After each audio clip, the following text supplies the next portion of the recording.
하나님 말씀 베드로 후서 1장 보도록 합니다. 베드로 후서 1장 5절에서 9절까지 보도록 하겠습니다.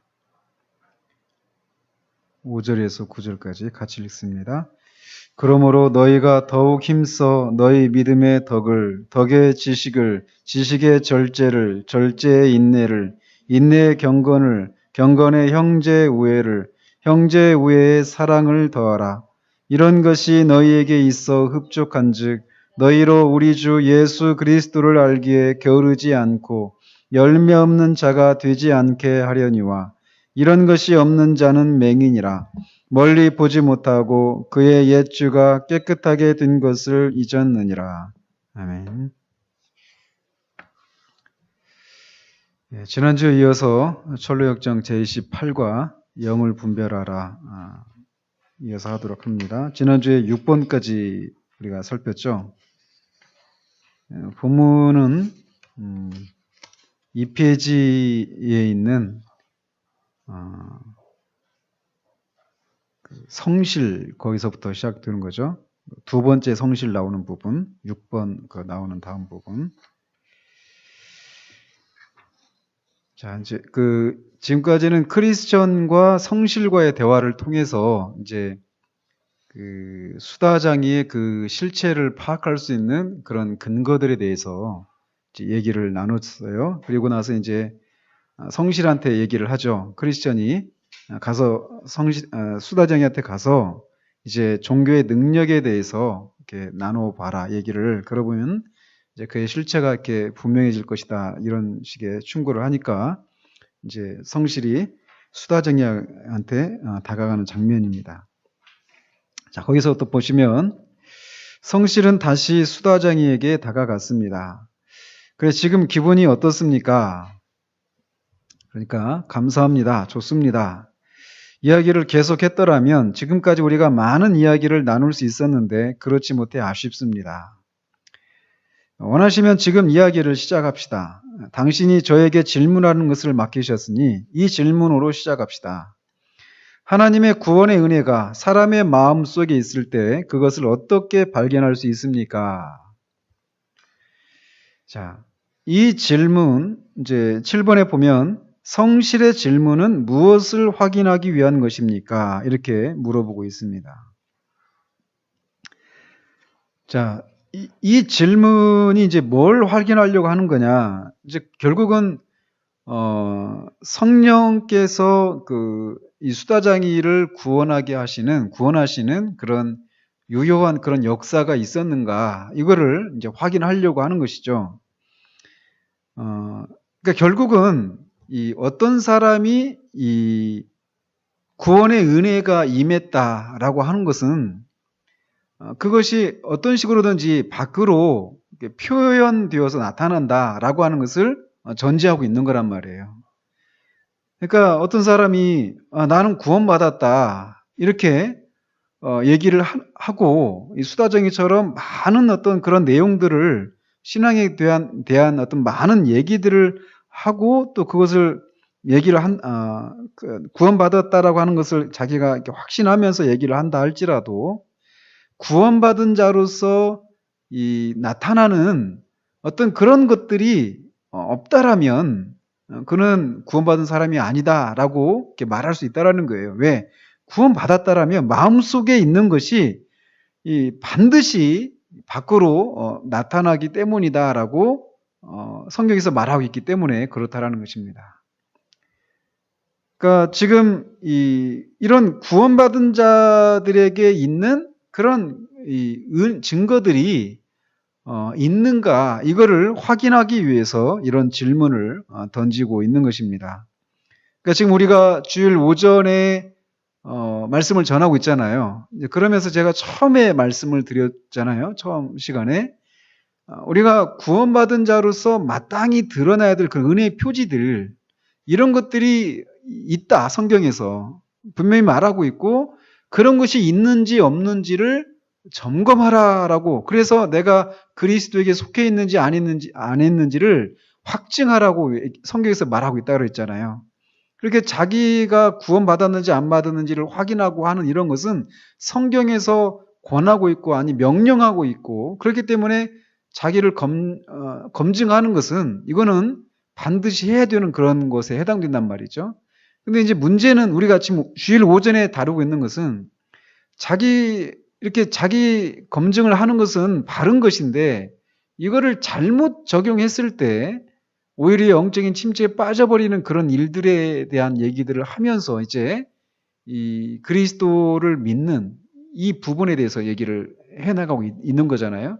근데 어쨌든 그때도 말씀드린 것처럼 구원받은 사람들에게서는 반드시 이런저런 것들이 나타나기 마련이다라고 성경에서 분명히 얘기를 하고 있다라고 하는 것이에요. 그것을 이제 확인하려고 이제 물어보는 것이죠. 그러니까 이제 수다장이가 대답을 합니다. 종교의 능력에 대해서 이야기하자는 말씀이군요. 정말 좋은 질문입니다. 제가 기꺼이 대답해 드리겠습니다. 간단히 대답하자면 첫째로 하나님의 은혜가 마음속에서 일할 때 그것은 죄에 대항해 부르짖게 합니다. 또 둘째로 이렇게 대답을 하려고 하니까 성실히 말을 딱 끊죠. 아닙니다. 우선 한 가지만 생각해 봅시다.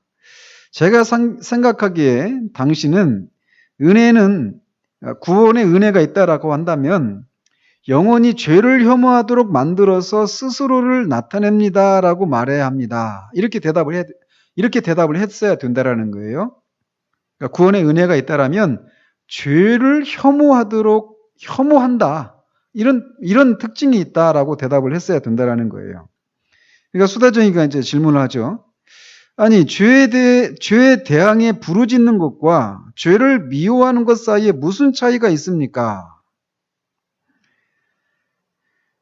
거기에는 큰 차이가 있습니다. 사람이 죄의 정책에 대해서 항의할 수 있지만 그것을 미워하지 못할 수 있습니다. 그러나 경건한 반감에 의하지 않고서는 죄를 미워할 수 없습니다.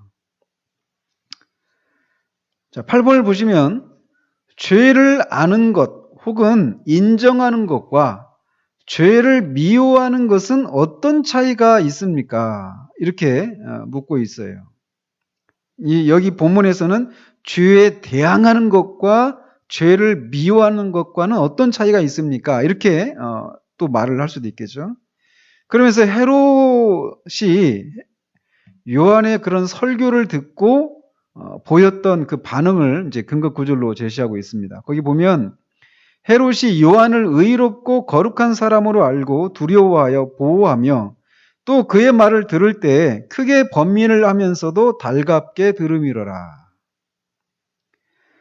세례 요한의 그 지적을 듣고 헤롯이 자신의 죄를 깨닫게 되었죠.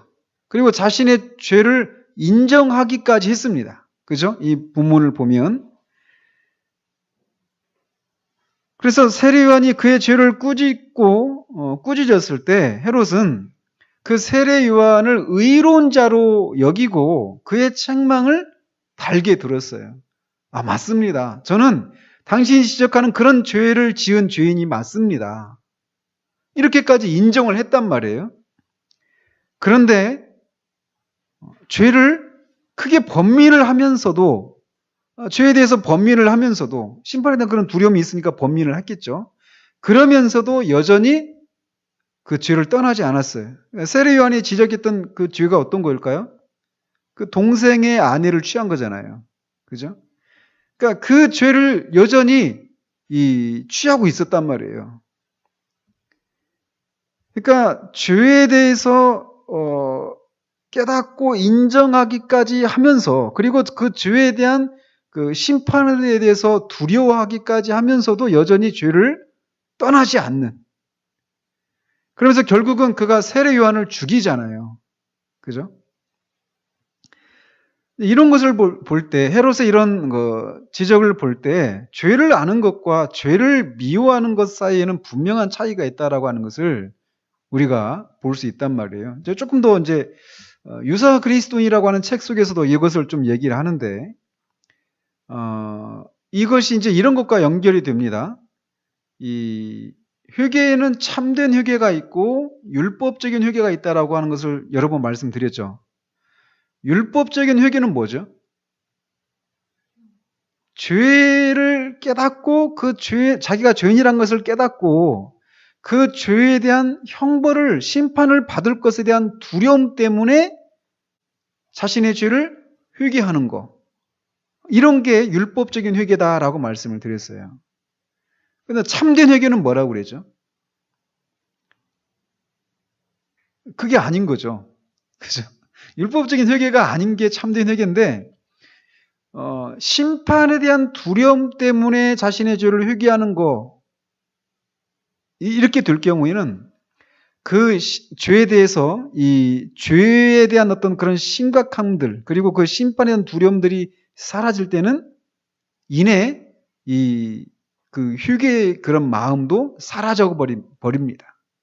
그러나 참된 회개는 어떤 거냐면 심판에 대한 두려움 때문에 회개하는 것이 아니라 똑같이 죄에 대해서 깨달아요. 그리고 자기가 죄에 대한 그런 대가로 심판을 받아 마땅한 죄인이라고 하는 것을 인정하는 것까지는 어떤 면에서는 똑같을 수 있습니다. 그런데 거기서 넘어가서 그런 자신을 위해서 십자가에서 죽으시기까지 하신 그리스도의 은혜와 하나님의 사랑을 깨닫고 그렇게 자신의 죄 때문에 하나님의 아들이신 그리스도께서 십자가에 죽으시고 그렇게까지 또 나를 오래 참으신 그 하나님의 사랑을 깨달으면서 자신의 그 죄가 그렇게 하나님의 아들을 십자가에 못 박았다라고 하는, 그래서 그 하나님의 마음을 아프게 해드린 것에 대한 이 사랑의 마음에서 나오는 그런 죄스러움. 그래서 결국은 그렇게 하나님의 아들을 십자가에 못 박게까지 한 자신의 죄를 혐오하는 그런 모습이 나타난다는 거예요. 그러니까 하나님의 사랑에 대한, 그리스도의 은혜에 대한 감사에서 죄를 혐오하는, 그래서 자신의 죄를 회개하는 이런 모습이 참된 회개다라고 말씀을 드렸어요. 그러니까 여기서도 죄에 대해서 대항하는 것, 그런 것과 죄를 혐오하는 것은 율법적인 회개와 복음적인 회개 또는 참된 회개의 차이가, 그런 차이가 있는 것과 같은 그런 것이다라고 말할 수 있습니다. 그래서 이 죄를 인정하고 그래서 죄에 대해서 대항하는 것과 죄를 미워하는 것에는 이런 차이가 있어요. 자, 계속 보시면 이제 그걸 계속 설명해 가고 있습니다. 저는 강단에서 죄에 대항해 부르짖는 많은 소리를 들었습니다. 그러나 그들은 여전히 마음과 집과 대화를 통해 죄 가운데 거하고 있었습니다. 그러니까 이제 강단에서 설교를 할 때 자신의 죄에 대해서 막 부르짖고 자기가 죄인이라고 하는 것을 막 이렇게 인정하고 이런 모습을 보였던 사람들을 많이 봤다라는 것이죠. 그런데 그들의 마음에 또 그들이 집에 돌아가서 보면 또 그들이 나누는 그런 대화를 보면은 그들이 여전히 죄 가운데 거하고 있는 그런 모습을 본다라는 거예요. 나는 이런저런 죄를 미워합니다. 나는 이런저런 죄를 싫어합니다. 나는 이런저런 죄를 짓고 싶지 않습니다. 이렇게 말을 하는데 실제로 그의 마음에 들어가 보면 또 그의 마음속에 있는 것들은 말을 통해서 나오기 마련이잖아요. 그래서 그들의 대화를 이렇게 들여다보면 또 그들의 집을 보면, 집에서의 그런 생활을 보면은 여전히 그렇게 죄 가운데 거하고 있는 그런 모습을 보이고 있다라는 것이에요. 그러면서 이제 예를 드는데 요셉의 주인의 부인은, 그러니까 보디발의 아내죠. 그죠? 요셉의 주인의 부인은 마치 자신이 매우 거룩한 것처럼 큰 소리로 외쳤지만 그녀는 요셉과 부정한 짓을 범하려고 했습니다. 어떤 이가 죄에 대해서 외칠 수 있습니다. 그런데 그것은 마치 어머니가 자신의 무릎에 있는 아이에게 너는 허튼 계집이다, 품행이 나쁘다 라고 소리 지르다가 다시 아이를 껴안고 입 맞추는 것과 같습니다. 그러니까 입으로는 그렇게 죄에 대해서 외치고 그 죄를 미워한다라고 말할 수 있을지 모르지만 행동으로, 그의 말로 여전히 죄를 이렇게 그 아이를 껴안고 입 맞추는 것처럼 그렇게 죄 가운데 거하고 떠나지 않는 이런 모습이 있다라는 것이에요. 자, 9번에 보시면 죄를 알지만 죄에 대해 느슨한 태도는 어떤 결과를 가져다 줍니까? 그래서 예를 들기를 엘리 제사장, 사무엘 당시에 그 엘리 대제사장의 그 두 아들을 향해서 홈리와 비나스를 향해서 엘리 제사장이 그들을 좀 가볍게 처리했던 이 모습을 근거 구절로 제시하고 있습니다. 엘리 제사장이 그 아들들이 그 성전을 섬기는 그 여자들과 동침을 하고 또 제사도 드리기 전에 자기들이 원했던 그 좋은 고기의 그 좋은 부분들을 먼저 취하고 하는 하나님의 제사를 성전을 하나님을 완전히 무시하는 이런 행동을 한 것을 소식을 듣고 그들을 데려와서 하는 얘기가 이렇게만 얘기했다라는 것이죠. 너희가 어찌하여 이런 일을 하느냐? 내가 너희 악행을 이 모든 백성에게서 듣노라. 내 아들들아 그리하지 말라. 내게 들리는 소문이 좋지 아니하니라. 너희가 여호와의 백성으로 범죄하게 하는도다. 사람이 사람에게 범죄하면 하나님이 심판하시려니와 만일 사람이 여호와께 범죄하면 누가 그를 위하여 간구하겠느냐? 이 정도의 말로 그쳤다라는 것이에요. 그러니까 그 죄를 말로는 이 죄가 하나님 앞에 짓는 죄다. 그래서 사람한테 짓는 죄는 하나님이 중보를 하시겠지만 하나님을 향해서 짓는 죄는 누가 중보하겠느냐?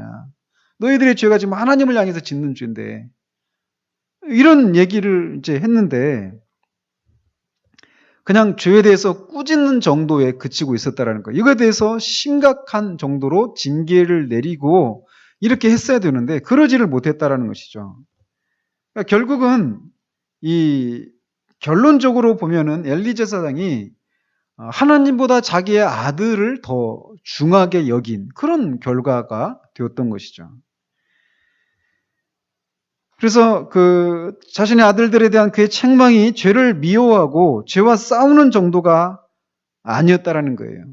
그러니까 죄에 대한 그런 심각성이 죄에 대해서 느슨한 태도를 취하게 되면 결국 이런 결과가 일어나게 된다는 것이죠. 그 죄가 결국은 그 사람을 삼켜버리는 그런 일이 일어난다라는 것이에요.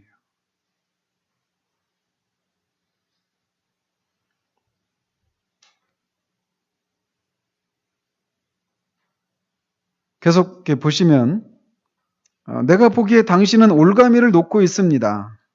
아닙니다. 그렇지 않습니다. 저는 오로지 바른 말을 하고 있습니다. 당신이 말하고자 했던 마음속에 있는 은혜의 작용의 두 번째 증거는 무엇입니까? 그렇게 물으니까 복음의 신비에 대한 많은 지식입니다. 이렇게 대답을 합니다. 그러자 성실히 그 표식이 첫 번째가 되어야 합니다. 그러나 첫 번째든지 마지막이든지 이것도 잘못되었습니다. 왜냐하면 복음의 비밀에 대한 많은 지식을 얻을 수 있기 때문입니다. 그러니까 좀 해석을 이렇게 같이 좀 뒤에서 붙여야 되는데 영혼의 은혜의 작용이 없으면서도 복음의 비밀에 대한 많은 지식을 얻을 수 있기 때문입니다. 이렇게 번역을 한 게 맞는 것 같아요. 만약 어떤 이가 많은 지식은 있지만 그가 아무것도 아니라면 그는 결과적으로 하나님의 자녀가 아닙니다. 보시면 그리스도께서 그건 이제 뒤에서 하고요. 자, 10번에 보시면 하나님의 말씀의 지식은 있지만 구원의 은혜가 없는 경우는 어떤 것이 있습니까? 이런 경우가 얼마든지 있을 수 있다라는 것이죠. 그 고린도전서 13장에 그 모든 비밀을 가지고 있어도 사랑이 없으면 아무것도 아니다. 이렇게 말하는 것처럼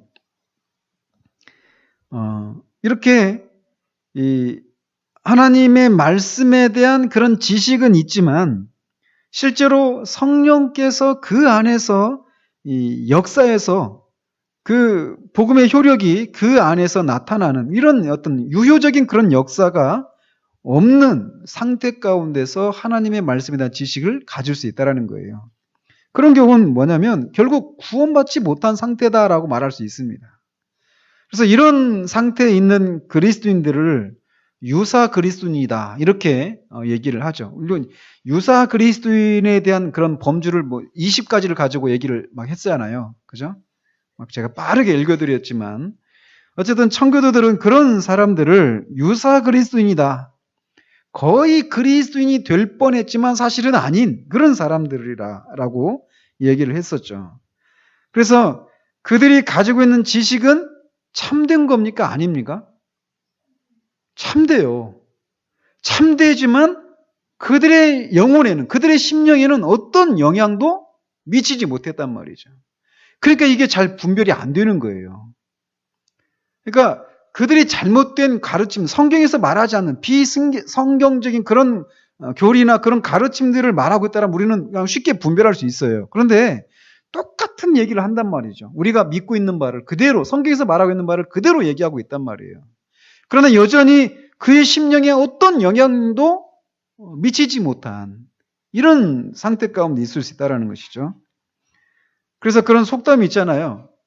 노새가 자기 몸무게 몇 배가 되는 그런 책을 자기 등에 지고 갈 수 있지만 자기 등에 지고 있는 그 책하고 책의 내용을 노새가 전혀 이해할 수도 없고 그 자기 것이 아닌 것처럼 이런 신앙에 속한 그런 지식들을 많이 가지고 있고 심지어는 신학 박사가 될 수도 있고 이런 사람일 수도 있음에도 불구하고 그의 심령이 전혀 변화되지 않은 그래서 유사 그리스도인에 불과한 그런 사람이 있을 수 있다라는 것이에요. 이런 것이 우리가 이게 잘 인정이 됩니까? 근데 이게 성경에서 말하고 있단 말이에요. 성경에서 그냥 있을 수 있는 어떤 가능성에 대한 얘기만 한 것이 아니에요. 실제로 이런 일이 있단 말이에요. 이런 일이. 그러니까 그래서 그 근거 구절로 얘기하잖아요. 그 예수께서 이르시되 율법에 무엇이라 기록되었으며 내가 어떻게 읽느냐? 이제 그 가장 큰 계명이 뭐냐 물어봤잖아요. 물어보니까 예수님이 다시 묻잖아요. 율법에 무엇이라고 기록되어 있느냐? 네가 어떻게 읽느냐? 하나님 한 분만을 마음과 성과 뜻을 다해서 다 사랑하고 내 이웃을 내 몸과 같이 사랑하라. 이거 이렇게 말했다. 네가 잘 말했다.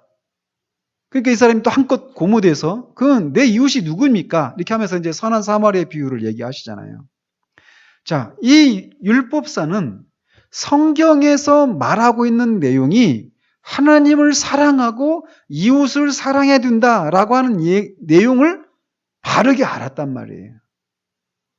그러나 거기에서 머물렀던 것이죠. 심령에 그런 변화는 없는 채로 성경에서 말하고 있는 것들을 알고 있는. 저는 이제 물론 이거는 이제 원천적으로는 여기서 지금 다루고 있는 것은 이 수다쟁이는 진짜 그야말로 구원받지 못한 이런 전형적인 그런 사람을 가리킵니다. 그러나 우리가 구원받은 사람들인 우리들도 이 부분에서 우리가 주의를 할 필요가 있어요. 저는 요즘 이렇게 제 자신의 상태에 대해서 굉장히 하나님 앞에 마음이 무겁거든요. 굉장히 마음이 무거워요. 제 상태에 대해서.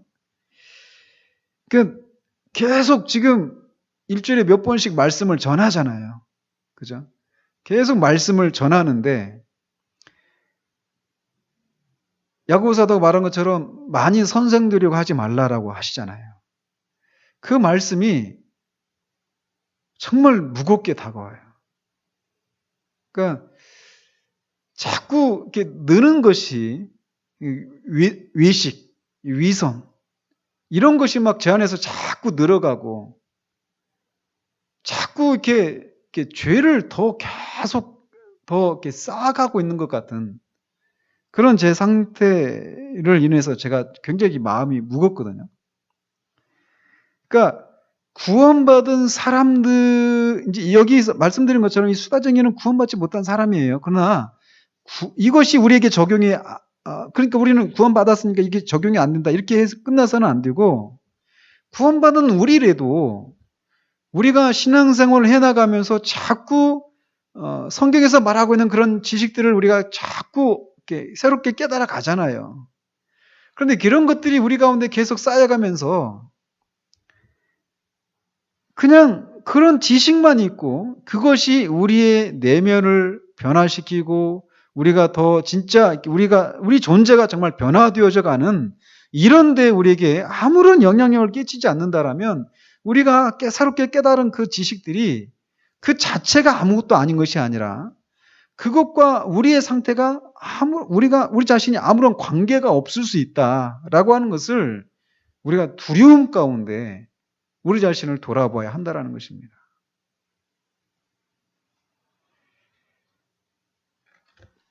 계속 이렇게 보시면 그리스도께서 너희는 이 모든 것을 아느냐라고 제자들에게 물으셨을 때 제자들이 예라고 대답했습니다. 그러면서 그리스도께서는 추가로 이것을 행하는 자가 복되도다라고 말씀하셨습니다.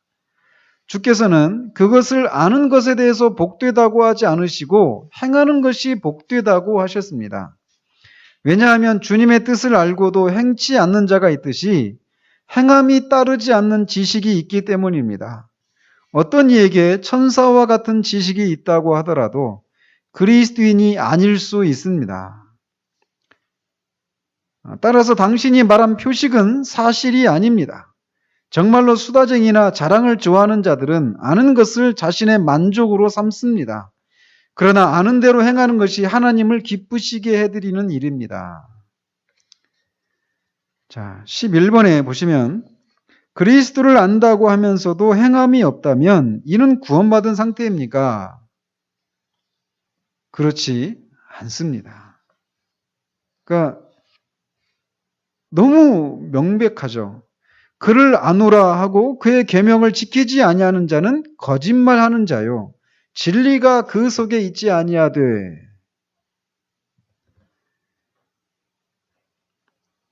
그러니까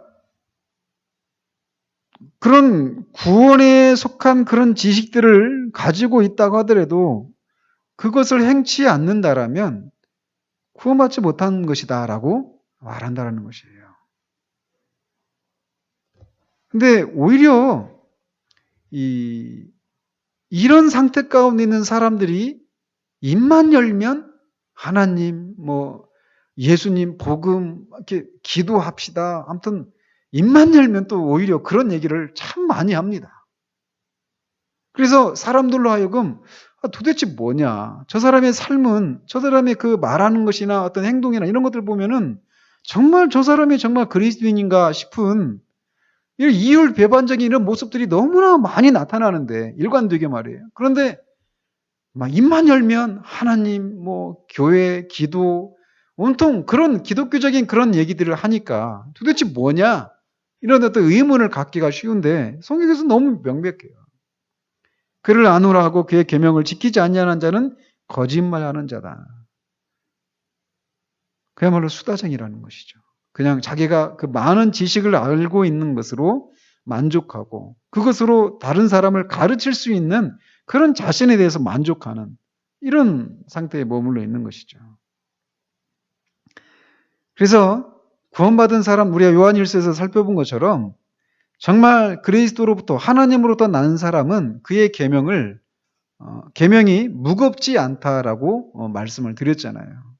그러니까 그 계명을 우리가 성령의 능력을 힘입어서 지키고 막 하면서도 어떤 때는 넘어질 수도 있고 그렇게 살지 못할 수도 있어요. 그런데도 그렇지 못한 것 때문에 애통해하고 또 어떤 때는 무딘 상태로 또 제법 오랜 시간을 이렇게 지날 수도 있습니다. 심지어는. 그러나 결국 그런 자신의 상태를 깨달았을 때 그에게 보여지는 모습은 뭐냐면 그런 자신의 상태에 대해서 애통해하고 결국 하나님이 원하시는 그 자리로 돌아가려고 하는 이런 모습들이 있는 거예요. 늘 어떤 이번에 그 세월호 사건에서 복원력이 상실했다 이런 얘기 하잖아요. 그러니까 이런 영적인 복원력, 제가 이런 걸 별로 제가 안 좋아하는데 어쨌든 이렇게 돌아가려고 하는 이런 것이 늘 그 사람 안에 있다라는 것이. 그래서 이 계명을 지키려고 하는 이런 모습들이 있다라는 것이에요. 근데 수다장이는 그냥 그런 지식을, 복음의 신비한 지식을 많이 소유한 것, 이것이 구원받은 은혜를 소유한 사람의 표지다, 이렇게 얘기하는데, 그런 것이 행동으로 이어지지 않는 그런 지식이라면 그거는 그 사람이 구원받지 못한 것을 말해줄 뿐이다라고 얘기를 합니다. 자, 그러면서 계속 말을 이어갑니다. 그렇다고 해서 지식이 없어야 좋은 마음이 들 수 있다는 것이 아닙니다. 지식이 없는 마음은 아무것도 아닙니다. 따라서 지식이 필요합니다. 자, 12번도 보면 지식이 없다면 그것은 어떤 것입니까? 이렇게 묻습니다.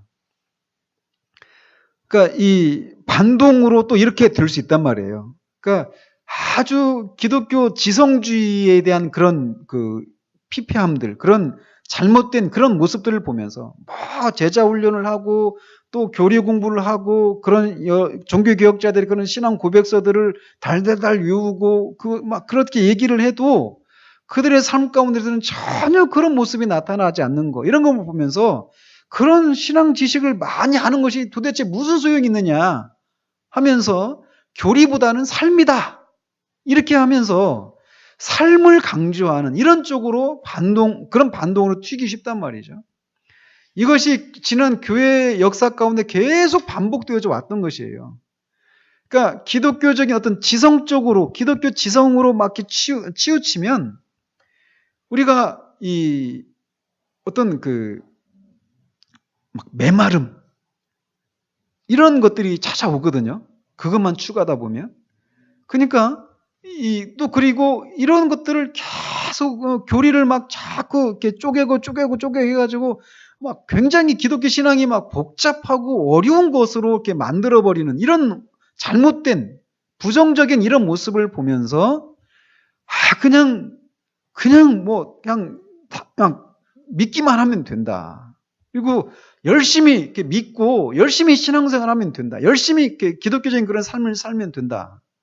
이런 쪽으로 튈 수가 있단 말이에요.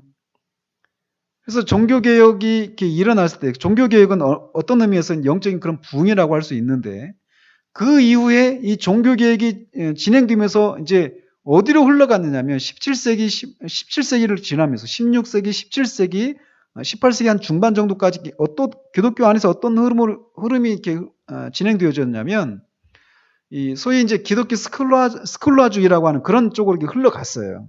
이런 말씀을 몰라도 상관이 없지만, 어쨌든 그 당시에 뭐냐면 기독교 안에 어떤 그런 기독교 교리를 가지고 막 깊이 막 들어가면서 어떤 그 삶은 뒷받침되지 않고 영적으로 굉장히 메마른 그런 시기를 이렇게 지나면서 교회의 어떤 생명력이 없는 그런 시기를 오히려 또 지났단 말이죠.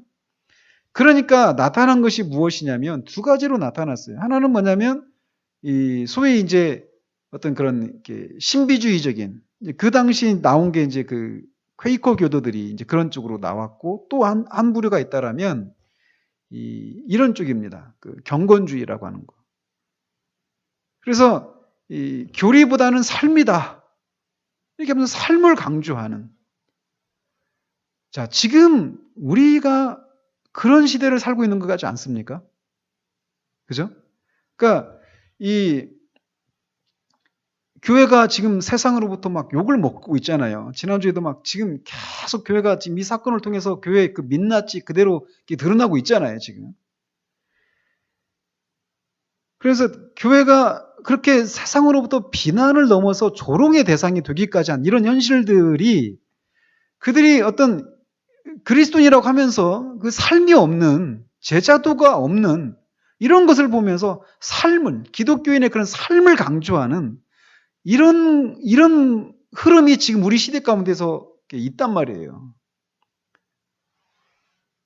그러니까 지금 우리가 우리가 살고 있는 이 시대를 잘 분별할 필요가 있어요. 그런데 그렇다고 해서 기독교 지식이, 이 신앙에 대한 그런 교리나 지식, 이런 것들이 필요가 없느냐? 아니란 말입니다. 그러니까 이거는 잘못된 지식을 가지고 있기 때문에 삶이 나타나지 않는 현상일 뿐이지, 그 지식을 갖는 것 그 자체가 잘못된 것은 아니다란 말이에요. 그러나 이런 어떤 현상에 대해서 반대로 튀어버리기 쉽단 말이에요. 우리가 이런 것을 경계할 필요가 있다는 것이죠. 그래서 이 하나님 말씀에 대한 그런 지식이 없다라면, 그리고 그냥 신앙에 대한 열심만 낸다라면 그 열심이 맹목적인 열심이 될 수가 있다라는 것이죠. 그래서 내가 증언하노니 그들이 하나님께 열심히 있으나 올바른 지식을 따른 것이 아니니라. 유대인들을 향해서 지금 사도 바울이 말하는 얘기입니다. 사도 바울 자신도 교회를 핍박하는 것이 하나님을 위한 열심인 줄 알고 교회를 핍박했잖아요.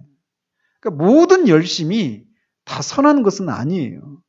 열심이 사라진 이 시대 가운데서 열심이라고 하는 그 자체가 굉장히 귀한 가치로 이렇게 부각되고 있는 현실이긴 하지만 모든 열심이 다 선한 것이고 옳은 것은 아닐 수 있다라고 하는 것을 우리가 주의할 필요가 있죠. 옳은 것을 향한 옳은 열심이어야 하는 것이에요. 그렇기 때문에 우리가 이 어떤 신앙에 대한 그런 바른 지식이 없음에도 불구하고 열심을 가질 수 있다는 것을 우리가 기억할 필요가 있습니다.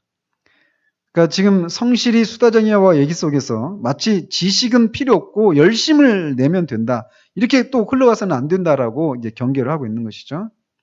자, 계속해서 보시면 따라서 지식이 필요합니다.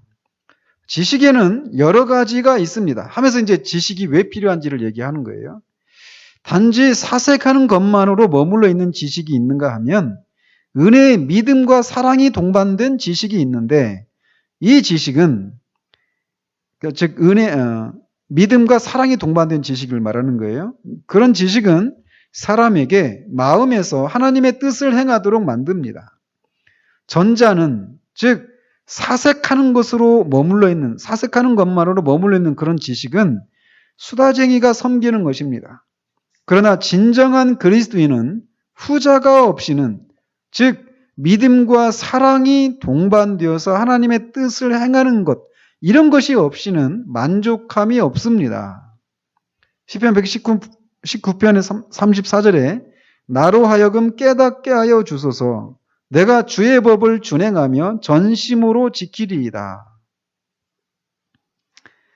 당신은 또다시 나에게 올가미를 놓고 있습니다. 그것은 덕이 되지 않습니다. 이렇게 이제 수다쟁이가 대답을 합니다. 이제 다음 주에 한 번 더 이 수다쟁이와 대화를 살펴보는데 마지막 13번에 보면 구원의 지식은 어떤 특징을 가집니까? 여기서 말하고 있는 것처럼 이 구원의 지식은 이 하나님의 말씀에 대한 바른 지식이 있는 가운데서 이 믿음의 그 말씀에 대한 믿음이 먼저 생겨나죠. 무엇을 통해서? 성령께서 역사하셔서 그 말씀이 하나님의 말씀이라고 하는 진리라고 하는 것을 확신하게 되고 그 결과 이 믿음의 역사와 사랑의 수고가 동반되어서 나타난다라는 것입니다.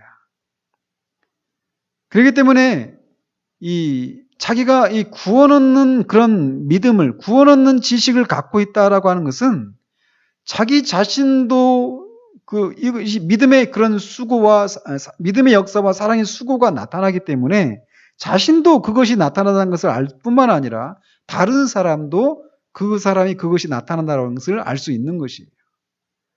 그래서 구원받은 것에 대해서 이거를 우리가 그냥 죽어봐야지 이렇게 하는 것이 아니라 알 수 있다라는 것입니다. 내가 정말 이 구원에 속했는지 아니었는지 이것을 알 수 있다라는 거, 이 땅에서도. 물론 우리가 다른 사람의 그런 경우를 100% 확신하고 우리가 그 사람의 어떤 구원 여부를 판단하고 정죄해서는 안 되겠지만 최소한 우리 자신에 대해서는 우리가 이렇게 돌아보고 우리 자신이 그렇게 정말 그 구원의 은혜가 있는 것인지 아니면 사색하는 그런 지식, 행동으로 이어지지 않는 그런 지식을 갖고 있는 것에 불과한지를 우리 스스로도 알 수 있는 것이죠. 오늘날은 저번 주에도 말씀드린 것처럼 오늘날에 정말 교회 안에 이 수다쟁이로 대변되는 이런 부류의 이 사람들이 어느 시대보다도 많은 시대다. 이런 생각을 하게 됩니다. 그러면서 아까 잠깐 말씀드린 것처럼 근데 그 사람들이 대부분이 이 또 어떤 그 삶은 말은 번들하게 이렇게 하는데 삶은 거기에 이렇게 뒤따르지 않는 이런 모습을 보면서 우리가 이 삶만을 기독교인의 어떤 윤리만을 이 강조하는 이런 쪽으로 또 튀어서는 안 된다라는 것이에요. 바른 지식, 언제나 바른 지식은 바른 실천이 이어지게 되어 있습니다. 그러니까 그런 것이 안 나타나는 근본적인 원인은 바른 교리가 전해지지 않고 있기 때문이다라고 하는 것을 우리가 기억하면서 자꾸만 성경에서 말하고 있는 참된 진리가 무엇인가를 아는 일에 열심을 내야 되는 것이에요.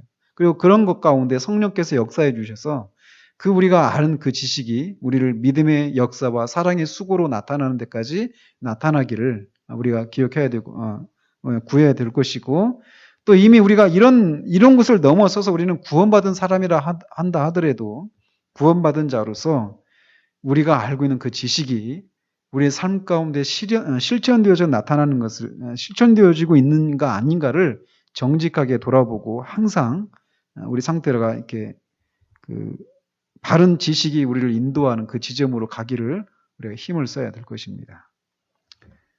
마치도록 합니다.